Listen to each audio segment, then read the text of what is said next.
साहिब निस्बत बुज़ुर्ग ख्वाजा हसन निज़ामी साहब रहमुल्लाह ताला दहलवी फरमाते हैं, मेरे पास सदहा खतूत मुरीदों और अकीदतमंदों के आते हैं जिनमें कर्ज़ा की शिकायत होती है और इसके लिए दुआ तलबी और किसी चलते हुए अमल दस्त गैब या बाबरकत तावीज़ या किसी मौसर दुआ वगैरह की दरख्वास्त होती है।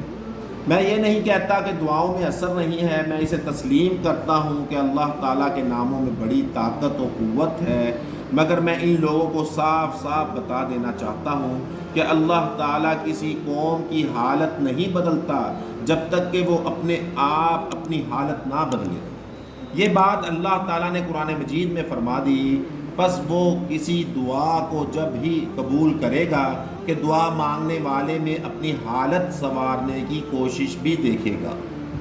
तुम लोग ये चाहते हो कि छप्पड़ फाड़ कर ख़जाना घर में आ जाए या तकिया के नीचे से रुपए रखे हुए मिल जाया करें, ये सब झूठ और गलत है।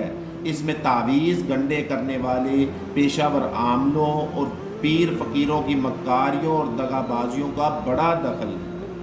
यानी दुआ की असल हकीकत को समझें और इसमें ख़ुद भी आप कोशिश करें कि जो हम अमल जिसके लिए दुआ मांग रहे हैं उसके लिए हम भरपूर कोशिश करें।